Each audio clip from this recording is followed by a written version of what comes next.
egresado del Hospital de Traumatología y Ortopedia, doctor Víctor de la Fuente Narváez, Ciudad de México, y posgrado en alta especialidad en artroscopía por parte del UNAM, Hospital de Ortopedia, doctor Víctor de la Fuente Narváez. Doctor, buenas noches, adelante, podemos iniciar. Perfecto.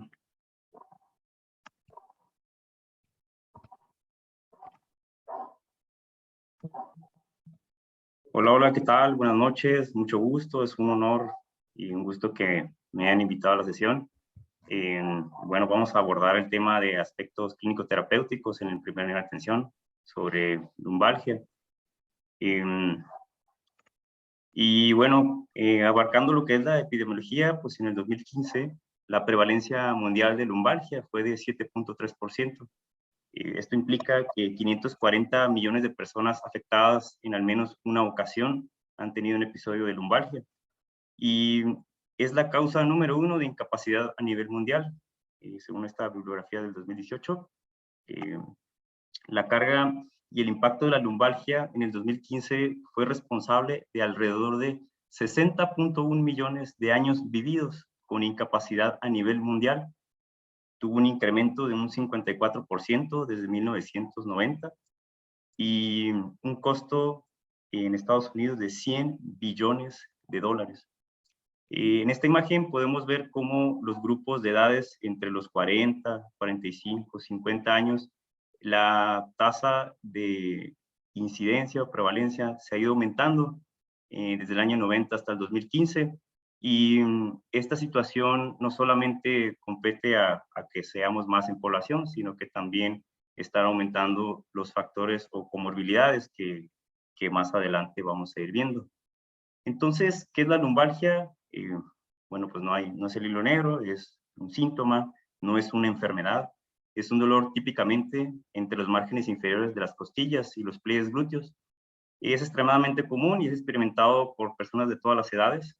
Raramente se puede identificar una causa específica, la mayoría se determinan como lumbalgias no específicas y esta parte también es muy importante porque vamos a ir hablando acerca de la historia natural de la lumbalgia. Es una parte que me parece muy importante. Entonces, el paciente con lumbalgia es un paciente que tiene más problemas de salud física y mental, como vemos en esta imagen. La lumbalgia más comorbilidad es un paciente con mayor necesidad de cuidados y una mayor probabilidad de pobre respuesta a tratamientos. Como vemos aquí, los factores psicosociales, los factores biofísicos, así como sus comorbilidades, como es la obesidad o enfermedades como la depresión. Esto genera un impacto en los mecanismos de procesamiento del dolor y es una experiencia del dolor e incapacidad asociada.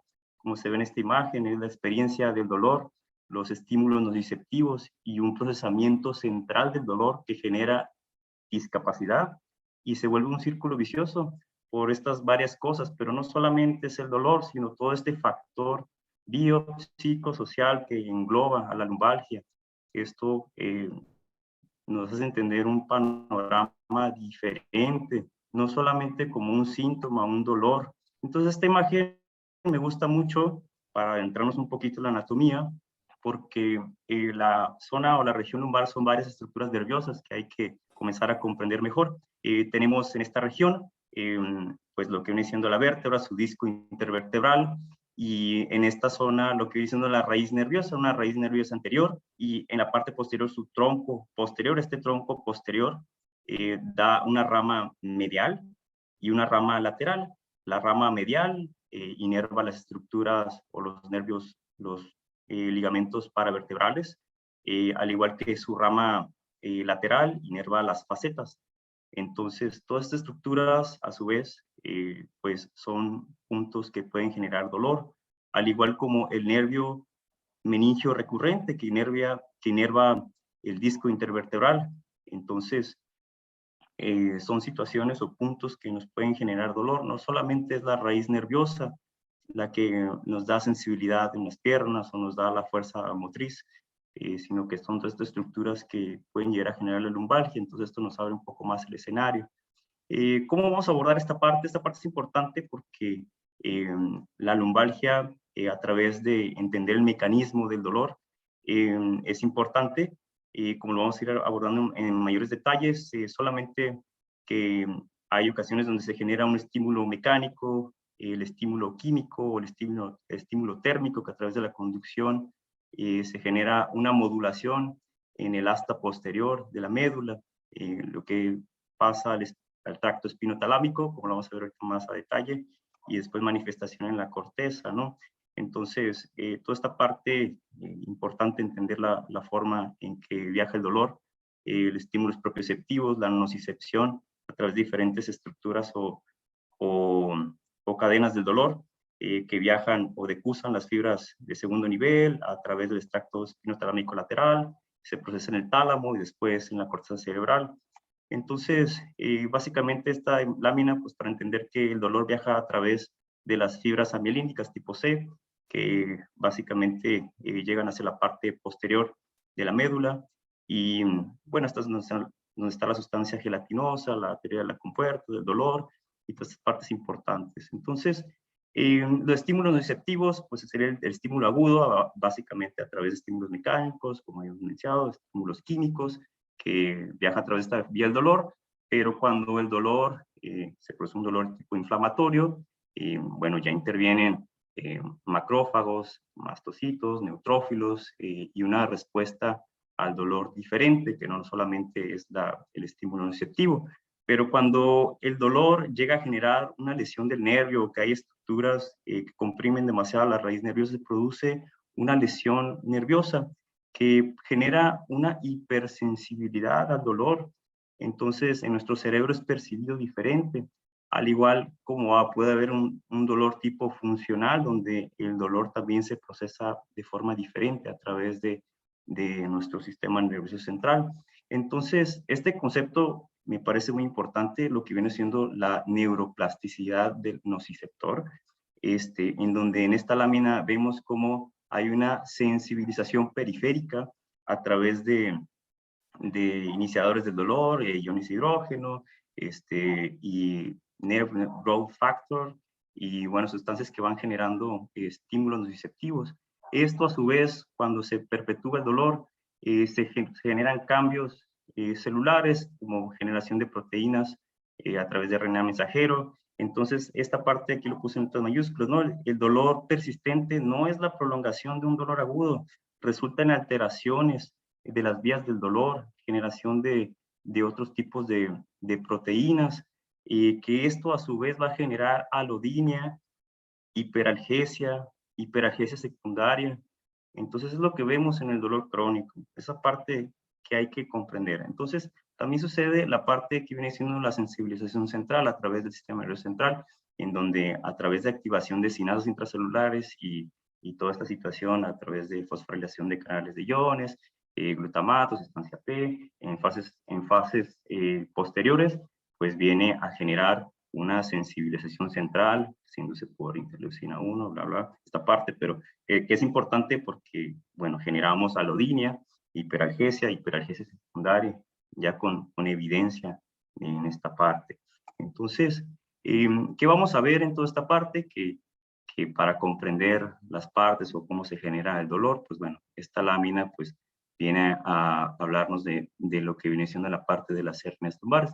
En las hernias lumbares, pues bueno, vemos aquí lo que viene siendo un abultamiento de lo que viene siendo esta zona es el anillo fibroso, el núcleo pulposo, solamente hay un abombamiento del núcleo pulposo. En la protrusión se genera una pequeña ruptura, pero se queda contenida.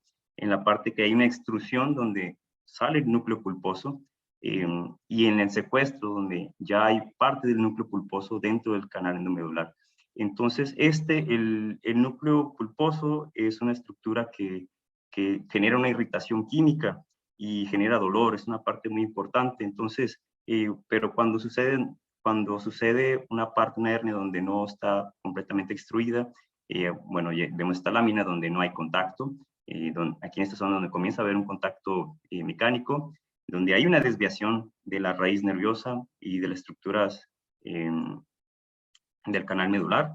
y donde hay una compresión más grande de la raíz nerviosa. Entonces, todo esto genera dolor. Entonces, esta imagen también me gusta mucho porque básicamente el nervio meningio recurrente se irrita a través de citocinas, óxido nítrico, disminución del pH, aumento del lactato, y que irrita la raíz nerviosa y llega a generar dolor, pero no solamente es la compresión de la raíz nerviosa, al igual como he mencionado, las raíces mediales, las raíces laterales, a través de las facetas articulares.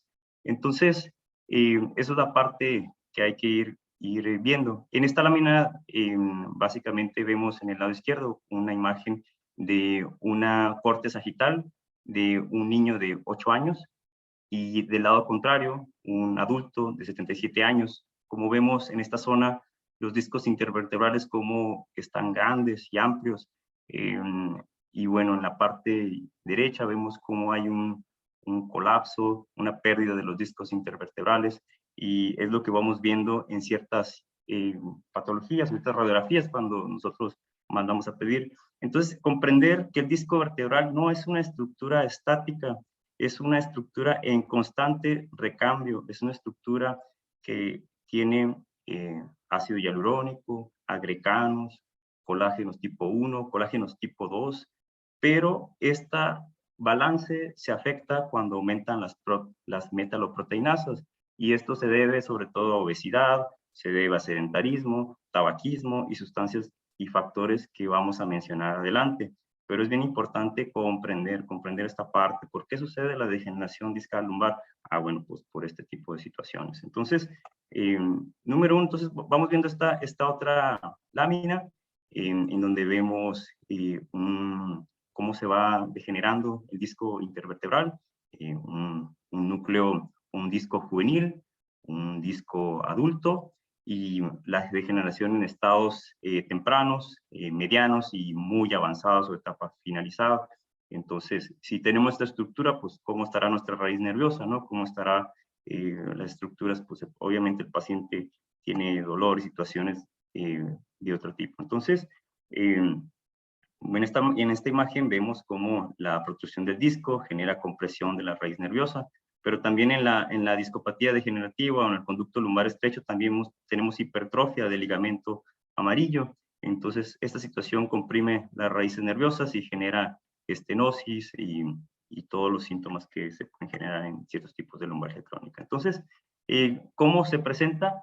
Pues vemos proyecciones radiográficas donde vemos radiográficamente cómo hay una pérdida de los espacios interdiscales, cómo comienza a haber osteofitos marginales, cómo en la imagen derecha se ve una listesis de los cuerpos vertebrales, y a su vez genera compresión radicular. Básicamente, como hemos dicho, bueno, hay causas lumbares o dolor lumbar no específico, pero dentro de las causas de dolor lumbar, causas específicas, las más comunes serían la discopatía degenerativa, como habíamos mencionado hace ratito, el conducto lumbar estrecho, en donde vemos que se comienza a estrechar este canal medular a través de resonancia magnética, las hernias de disco, que lo vemos en estas imágenes, y imágenes donde solamente hay protrusiones discales, pero no son tan grandes como para comprimir el canal medular. Entonces, pasando a la parte clínica, vemos lo que viene siendo ¿qué preguntar, ¿no? ¿Qué preguntar en la escala de incapacidad de Overstreet? Pues básicamente este test, sinceramente, no lo hacemos en segundo nivel, pero la verdad que sí es importante ahondar un poco en por qué sí darnos más detalles, ¿no? Como preguntar la intensidad del dolor del paciente, los cuidados personales del paciente, qué tanta capacidad conserva el paciente para levantarse, para caminar, para sentarse, al igual que como para estar de pie o estar dormido. Entonces, esas situaciones en donde el paciente a veces requiere ayudas o terceras personas para sus cuidados, pues bueno, es importante comenzar a conocerlo. Y al igual, pues estos puntajes se van sumando. Hay veces que tenemos porcentajes que donde podamos sospechar de una severa discapacidad, o cuando el paciente está exagerando con sus síntomas, con que todo le duele en exceso, ¿no? Entonces, habría que pensar, pues, ganancias secundarias de este tipo pudiera ayudarnos mucho.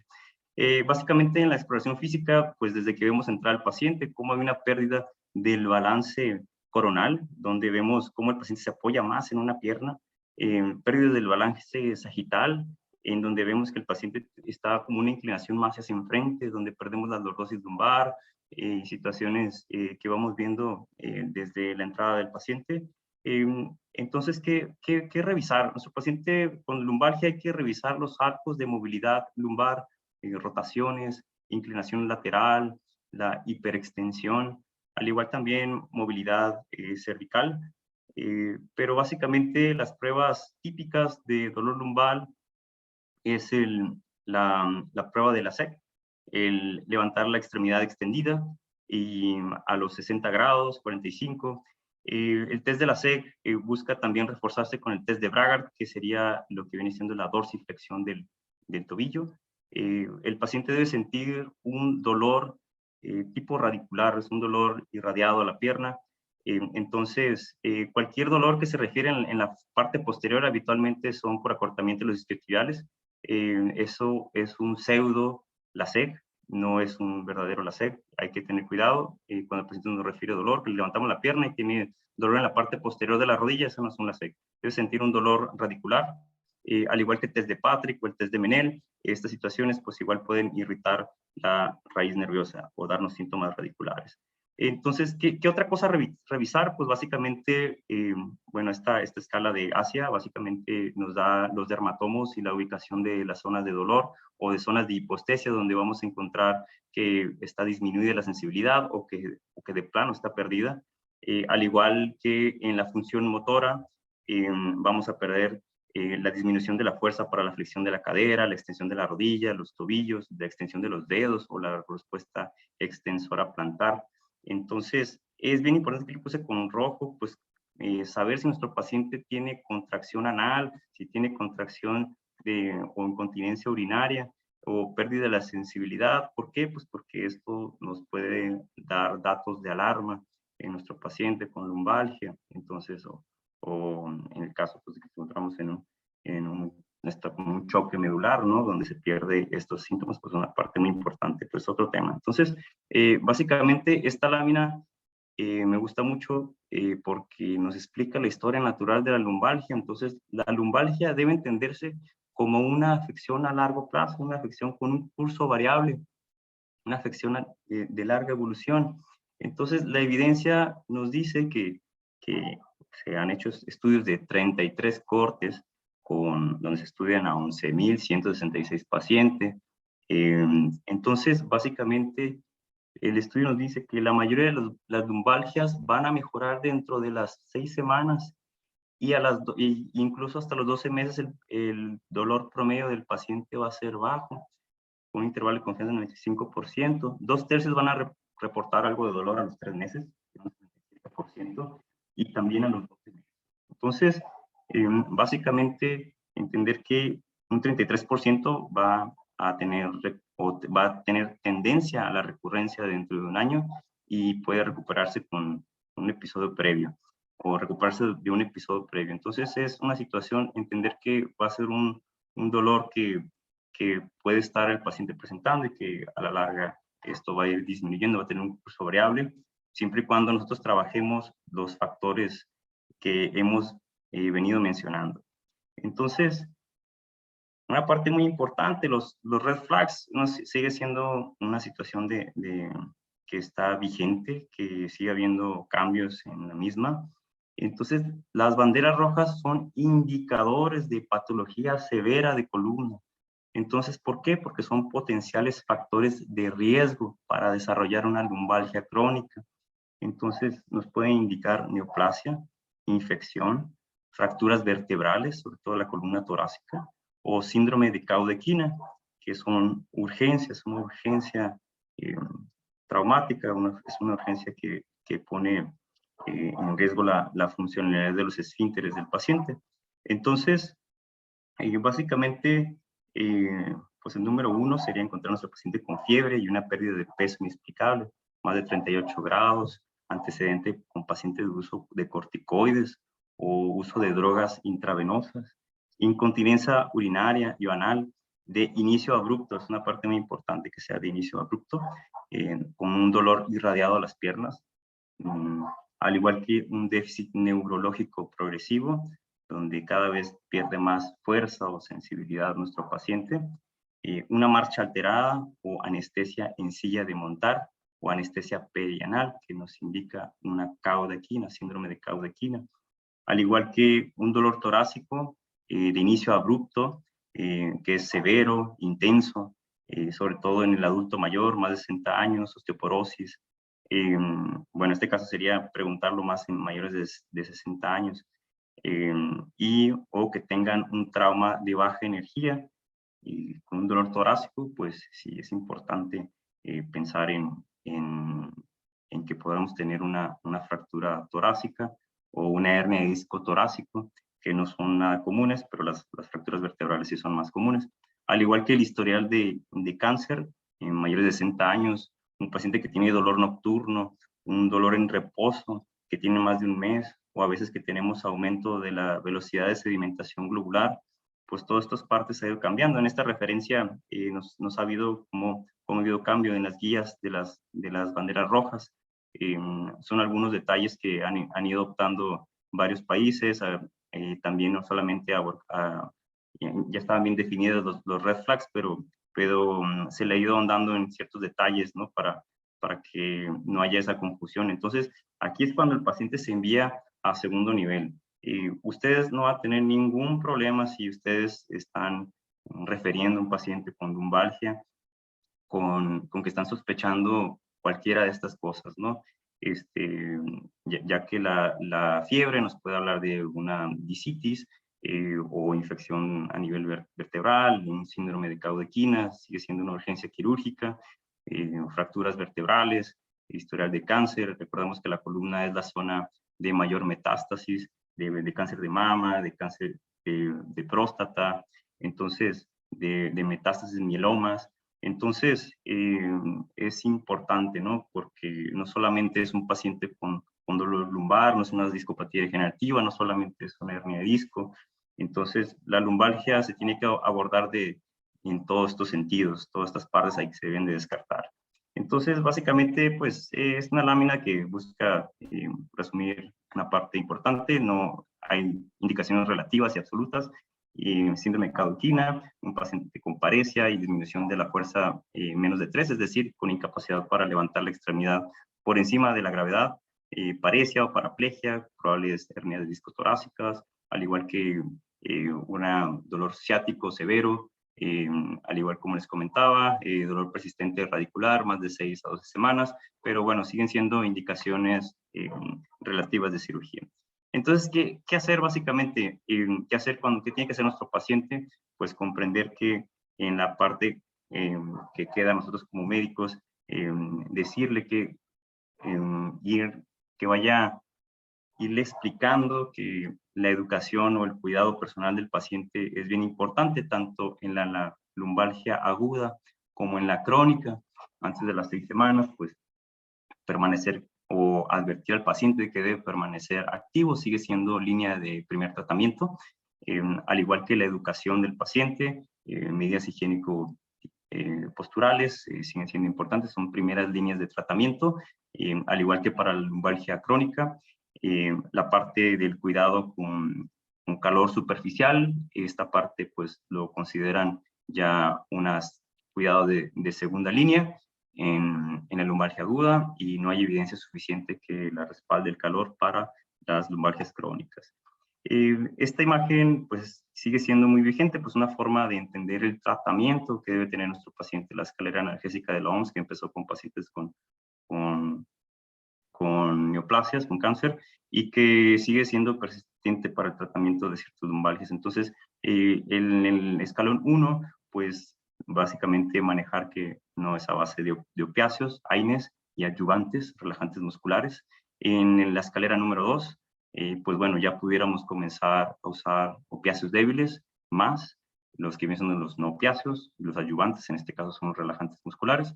Y en la etapa 3, que bueno, pudiéramos usar opiáceos de mayor intensidad, agregados otra vez a los AINES y a los adyuvantes. Entonces, básicamente en la parte, queremos resaltar la parte del manejo no farmacológico en la lumbalgia aguda, pues que sigue siendo importante y de mucha importancia. En esta zona, en la parte derecha, se puede ver que los grados de recomendación, las R son recomendaciones y recomendaciones parciales. La educación del paciente y lo que dicen el calor superficial, pues tiene una recomendación amplia, al igual que el ejercicio. Y bueno, esta parte, lo que menciona ejercicio, bueno, tiene una recomendación moderada. Entonces, en el manejo farmacológico en la lumbalgia aguda, esta parte sí quiero recalcar, pues que los corticoides sistémicos en la lumbalgia aguda no tienen ningún lugar, tienen una recomendación en contra, como pues, ya sabemos que se usa, ¿no? La dexametasona en las urgencias, ¿no? Entonces, contraindicados, ¿no? No tienen ningún tipo de evidencia, ya está, es una conducta que se debe desechar. En el manejo en la lumbalgia aguda, pues podemos usar AINES, al igual que la parte de los relajantes musculares, que tenemos varias opciones. A veces en el instituto pues sí estamos limitados, pero pues bueno, hay opciones, y al igual que los manejo con opiáceos, sí tienen sus grados de recomendación. Pues el uso de benzodiazepinas, su recomendación es inconclusa, no hay evidencia suficiente, pero bueno, a veces pueden funcionar como relajantes musculares, se siguen usando. El acetaminofén, el paracetamol, pues bueno, nunca como terapia monomodal, nunca va a funcionar solito, hay que agregarlo con algo más. Entonces, básicamente, la parte que manejan las guías en esta referencia, pues bueno, el manejo no farmacológico de la lumbalgia crónica, igual se sigue haciendo hincapié que el paciente debe seguirse moviendo, los ejercicios de Williams, de Mackenzie, de que se manejan en las guías, siguen muy vigentes. Estas guías pues las siguen manejando en países de otras partes, en este caso son guías europeas, pues siguen teniendo vigencia. Entonces el ejercicio, yoga, la educación del paciente pueden tener un grado de recomendación importante.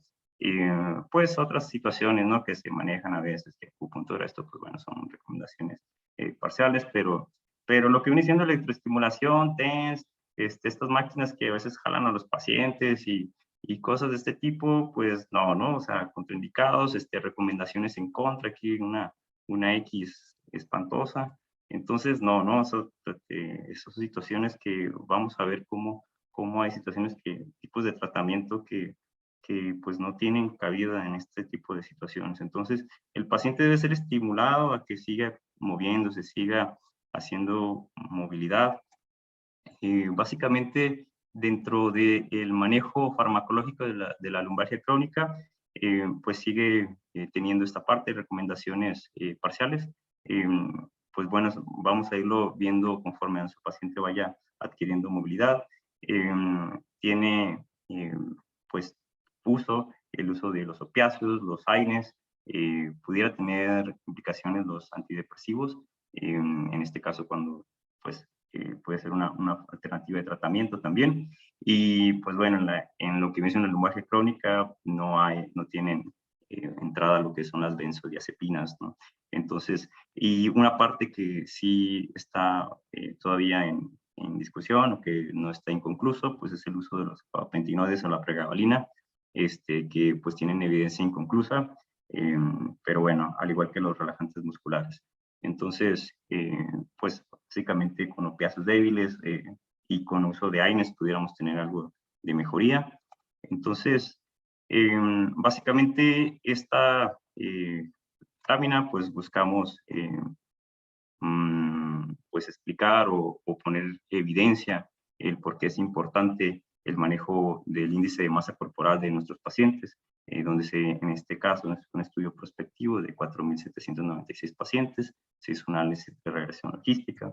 El objetivo fue asociar el índice de masa corporal con la osteoartrosis, la lumbalgia, con prevalencia y frecuencia, porque esos son estudios que no se habían hecho, asociar la prevalencia y la frecuencia. Entonces, básicamente, el resultado fue que el índice de masa corporal mayor a 30 incrementa la prevalencia de lumbalgia.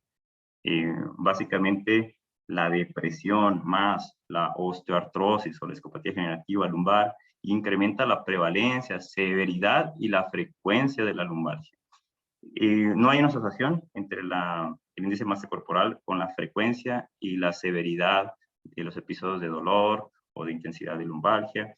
Entonces, no es porque está más gordito, pues le va a doler más, ¿no? O sea, eso no va por ahí. Entonces, pero sí lo que es la obesidad nos va a aumentar nuestras prevalencias. Es una parte importante que se puede trabajar desde el primer nivel y agregados a la parte que hemos visto. Entonces, esta otra lámina, pues, es un metaanálisis con mayor nivel de evidencia, en donde, en este caso, este metaanálisis, pues, buscó asociar 10 estudios de corte, donde se incluyeron 29.748 pacientes con criterios predefinidos. El objetivo fue asociar el sobrepeso, obesidad, con lumbalgia en hombres y mujeres.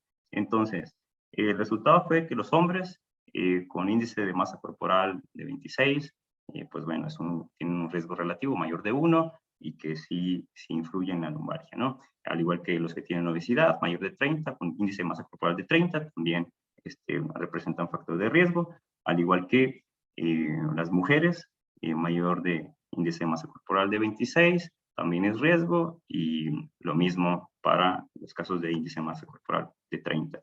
En este caso, pues el estudio dice pues, que no hay ningún sesgo. Entonces se concluye que el sobrepeso y obesidad son factores de riesgo para lumbalgia en hombres y mujeres. Por lo tanto, mantener un peso saludable es un factor para prevenir la lumbalgia. Entonces, pues básicamente, pues con esta imagen, este último, pues termino mi plática. Pues ahora sí que no sé si haya alguna pregunta o algo en general.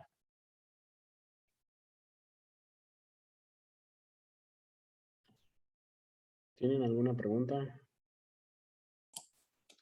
Yo, Adelante, doc. hola, doctor. Hola, ¿qué tal? Buenas noches. Buenas noches. Pues muy completa tu plática, bien resumida, bien así como que a los puntos que realmente ocupamos. Dentro de los que ponías una tachita ahí de los que no están recomendados o no hay una evidencia de que eran los TENS y los bueno, todas esas recomendaciones que no están. Venía algo que decía de tracción. Ajá. ¿Eso incluye también como las camas de inversión? Sí, pues bueno, mira, sinceramente hay unas camas que pues por ahí se usan que la verdad que yo no sé qué situación tengan, pero la situación es de que hay tipos de lumbalgia. La lumbalgia se debe estudiar como su causa y de importancia, que a veces son lumbalgias que quedan como no específicas. Entonces, lo más importante de la lumbalgia es entender el por qué el paciente tiene dolor. A veces se les hace este tipo de tratamientos, pero pues no es ni será nunca una recomendación de primera línea ni de segunda.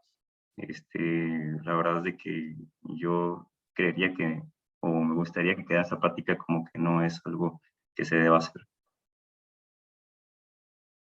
Siguiendo las guías, ¿no? La evidencia de las guías. Ok. Gracias. Gracias, doc. ¿Alguna otra pregunta en el chat?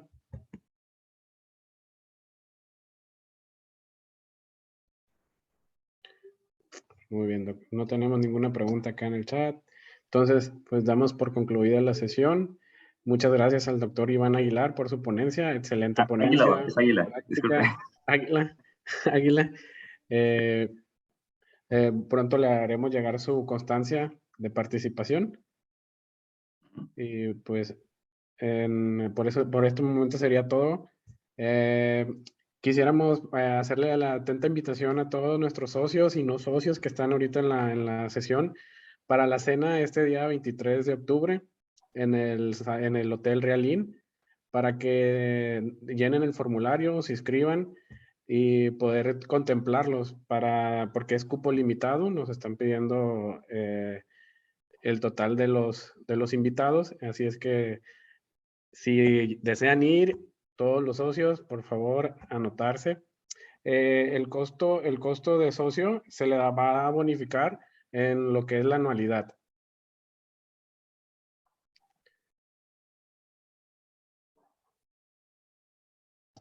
Por aquí acaban de ponernos algunas preguntas, Doc. Ok. ¿Qué medicamentos ayudantes de la institución serían de ayuda? Bueno, mire, yo he visto que hay metocarbamol. Pudiera ser una opción, ya que a veces parece que tenemos que, lo típico, ¿no? La medicina basada en existencias, ¿no? Y no en evidencia. Entonces, pues he visto que hay metocarbamol, es una opción como relajante muscular. He visto que hay a veces orfenadrina, siempre y cuando nuestro paciente no tenga problemas de hipertensión, a veces puede dar problemitas en las urgencias. A veces, aunque es inconcluso, pues, creo que es de las pocas opciones como relajantes musculares que hay. Y pues bueno, ahora sí que si saben de otro más, pues me dicen. Pero pues bueno, a veces se puede usar también las benzodiazepinas, pero sabemos que las benzodiazepinas en la etapa crónica están contraindicadas por muchas situaciones, como dependencia y situaciones en donde nuestro paciente pues genera otro tipo de complicaciones, pero nunca como un relajante muscular. Por aquí tenemos otra pregunta. En primer nivel, ¿con qué analgésico podemos iniciar? Pues bueno, siempre creo que una opción viable, pues, como dicen las guías, a veces es el acetaminofén, pero nunca como terapia monomodal. A veces, pues, pudiéramos tener opciones como... Yo creo que la parte más importante en la lumbalgia aguda siempre es el manejo de un relajante muscular. Si tu paciente no está con relajante muscular, no vas a poder controlar el dolor. Entonces, es una parte muy importante, ya que si a veces pues, en el instituto no hay, pues es lo que a veces dificulta el tratamiento y se entran con otro tipo de sustancias que están contraindicadas. Entonces, y ya sea el AINE, pues ya sabemos todos los efectos secundarios que tiene, siempre por periodos cortos, siempre pues saber que nuestro paciente pues podemos disparar su presión arterial, podemos generar disminución de la función renal, entonces siempre ser muy conscientes de no utilizarlos por demasiado tiempo, ya sea, dígase diclofenaco, ketorolaco, no hay ahora sí que el mejor AINE, ¿no? No hay, hay AINES que tienen efectos más desinflamatorios, otros efectos más analgésicos. Los AINES siempre son una herramienta, hay que comprenderlos como eso, herramientas, y dependiendo de la causa del dolor de nuestro paciente, pues será el tipo de AINE que tenemos que comenzar a utilizar. Por aquí tenemos otra, ya se animaron a preguntar, ¿cómo se clasifican las listesis? Pues la distancia la clasifica el Meiring, se clasifica por distesis de grado 1, 2, 3 y 4, sería de 0 a 25, 25, 50, 75, hasta más de 100%, ¿no? Sería el grado 4. Entonces, pues la espondilolistesis es un tema muy aparte de la tema, pero es importante, pues básicamente abarcar que el grado 1, que siempre su manejo es conservador y bueno, aparte agregar y valorar la clínica del paciente y sí, bueno, ser enviado a segundo nivel. Muy bien. Tenemos una última pregunta por acá. ¿Hasta cuánto tiempo puede durar una lumbalgia aguda? 6 semanas. 6 semanas. Muy bien. Hay guías que lo refieren 6 a 12, pues ya es subagudo, es más de 12 crónico. Perfecto. Pues esas serían todas las preguntas que tenemos aquí en el chat. De nuevo, muchas gracias al doctor Águila. Okay. Y acá ya tenemos el link para el formulario para la inscripción de la cena del Día del Médico. Háganlo con tiempo, aparten su lugar. Por nuestra parte, pues sería todo. ¿Alguna pregunta que tengan los socios sobre la cena? Pues, Con esto damos concluida la sesión del mes. Gracias a todos por su presencia y los esperamos para la próxima sesión y antes la cena del Día del Médico. Muchas gracias a todos. Buenas noches. Buenas noches. Adiós, adiós.